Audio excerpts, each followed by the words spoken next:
On the 18th of October 2013, this happened.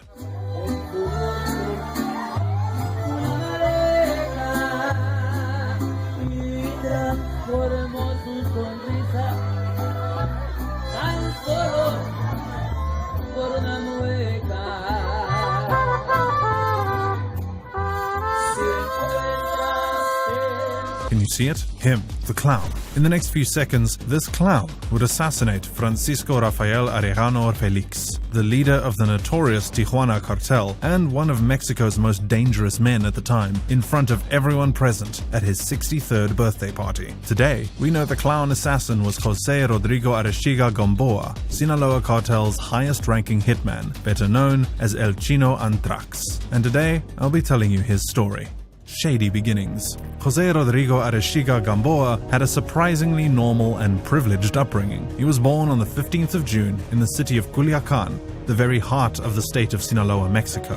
His family were well respected and somewhat affluent. His father was a government official and his mother was an academic. However, there was a problem right from the very beginning, and it had everything to do with Arechiga's neighbors. You see, the family that lived next door to Arechiga through his childhood were the Zambadas. And if you aren't familiar with that name, I'll break it down for you in a few seconds. Ismael El Mayo Zambada Garcia was part of the 4 people who founded the Sinaloa cartel 35 years ago in 1987. When El Chapo was still active, Zambada led his own faction. The only reason you don't hear much about him was because, unlike El Chapo, who enjoyed courting the spotlight, Zambada had always been content with being the equally ruthless, equally cunning, shadowy figure. Now, back to Arechiga's story. El Mayo Zambada had 3 sons, Vicente Zambada Niebla, Ismael Zambada Imperial, and Serafin Zambada Ortiz. Those 3 sons were around the same age with Arechiga, and being his neighbors, he grew up with them. Many years later, in a courtroom, Arechiga's mom would say this about her son's relationship with the Zambadas. They went to school together, they played together, they participated in sports together, they attended social events together, they grew to be best friends. No one knows how much influence the Zambada boys had over Arechiga, but you must know that Zambada did not shield his sons from his cartel business. It was a family business. However, as Arechiga grew older, he didn't show any indication that he would live a life of crime. He tried to be a pilot in the Mexican military, but failed the physical exam because he had a skin condition called psoriasis. So, Arechiga shifted his focus to other things. More specifically, he decided to pursue a degree in architecture in college. During his time in college, 2 life-changing events happened to him in rather quick succession. 1.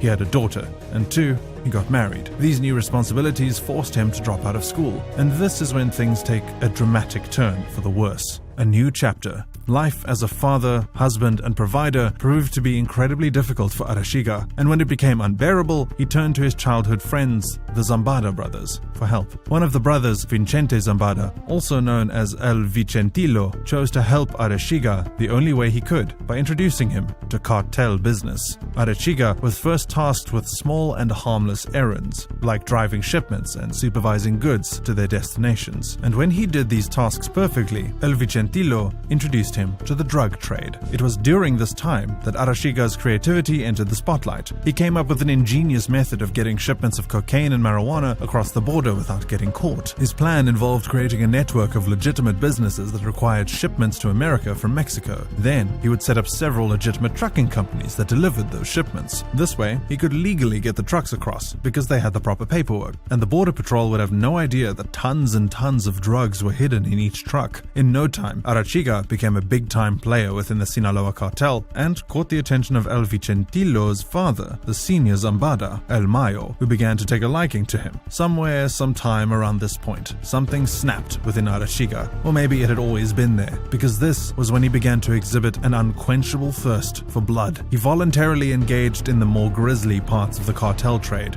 More than anyone else in the cartel at that point, Arechiga was willing to murder people. However, it was the things he did with the bodies of the people that he killed that turned him into a notoriously feared urban legend. Mutilated bodies like cautionary banners and grisly ribbons were hung up on public bridges within Sinaloan territory, and the rumor in town was that anyone who died at the hands of Arechiga continued their suffering in the afterlife because of what was done to their body. Unsurprisingly, El Mayo capitalized on Arechiga's flair for violence and added him to his retinue of feared assassins, and more importantly, he was made the personal bodyguard of El Vicentillo, Los Antrax. Sometime around 2008, Arechiga was removed from bodyguard duties and given a new, arguably more important assignment by Almayo. There was a civil war brewing within the Sinaloa cartel. An ally of the Sinaloa cartel had broken off and was waging war. They were the Beltran Leyva organization, and while their fight was with El Chapo, Almayo was caught in the middle of it and had to join the war. The situation was the perfect storm for Arechiga. He formed his own armed squadron of the Sinaloa cartel and named it Los Antrax, after the infamous deadly bacteria. Members of his team included his right-hand man, René Velázquez Valenzuela, aka El Sargento Phoenix, Jesus Peña, also known as El 20, Rafael Guadalupe Felix Núñez, also known as Changuito Antrax, amongst others. And every member was given a ring.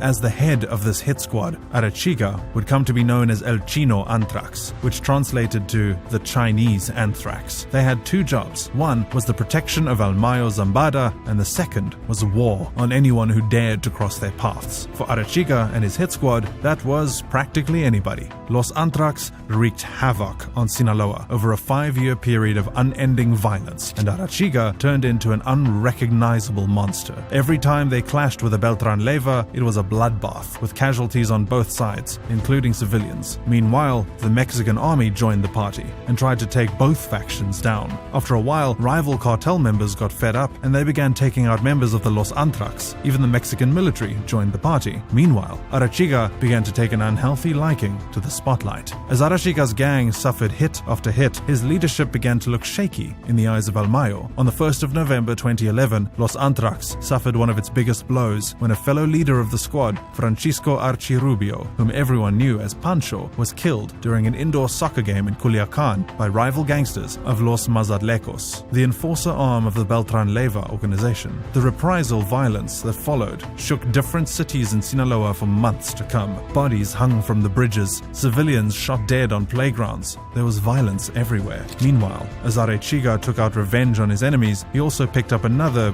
questionable hobby: social media influencer. As crazy as it sounds, and frankly it shouldn't, Arechiga flaunted his wealth on social media and effectively became a social media influencer. He made millions of dollars from the cartel and, unsurprisingly, spent those millions on flashy cars, rented out expensive yachts, bought expensive watches and houses. Arechiga also had several narco corrido ballads written about him, some of which described him as an elegant and fit man who enjoyed his sports cars, yachts, and drinking champagne. And he posted everything on social media, flaunting his wealth for the world to see. He even posed with famous celebrities like this one, with Paris Hilton. And while he might have blurred out his face to hide his identity, security agencies all over the world began to pick up on his tail, and it didn't take them long to figure out a way to catch him. You see, while Arechiga might have made efforts to hide his identity, his signature Los Antrax ring was on his finger in every picture. He never took it off, and this slip-up would ultimately lead to his downfall in the final months of 2013. Arrest, jail, snitch. On the 31st of December, just months after assassinating the head of the Tijuana cartel, Arechiga decided to take a vacation. He left Mexico for the Netherlands, and immediately upon landing, he was arrested by members of the Dutch police. Some days before then, the US had alerted the Dutch that a 33-year-old Mexican citizen who also happened to be a drug lord would be arriving in their country in a few days, and they wanted him to be arrested. So, immediately after Arechiga landed, they identified him and took him in. However, the identification process wasn't easy, because Arechiga was flying under a false identity, the identity of a dead man, probably one that he killed. He had also grown a beard and slightly altered his face with plastic surgery. What helped the authorities to identify him was his Los Antrax ring, which he had foolishly kept on his finger. Extradition and trial in the US. On the 10th of July 2014, Arechiga was extradited to the US. The next day, he was arraigned and formally charged for drug charges. At first, Arechiga was stubborn and pleaded not guilty to the drug charges against him. But after several hearings, Arechiga did a 360. On the 20th of March 2015, he pled guilty and admitted that he had been involved in cocaine and marijuana shipment into the US and had facilitated violent activities while working for the Sinaloa cartel. This change of heart was suspicious, and there were a lot of questions at the time. Was he tortured? Why was he suddenly confessing? What offer could the prosecutors have given him that he couldn't refuse? At the end of his trial, that offer became quite clear when he was given an incredibly light sentence of just 6 years in a US prison. and an extra 5 years of probation. During the 6 years, El Chino Antrax snitched on almost everyone, collaborating with the U.S. Attorney's Office, giving names, addresses, and exposing forms of operation of the Sinaloa cartel in the U.S. The intel that he shared was so useful that it went a long way in destabilizing major parts of the Sinaloa cartel. Meanwhile, everyone at home, including El Mayo, were fully aware that their golden boy had turned into a rat.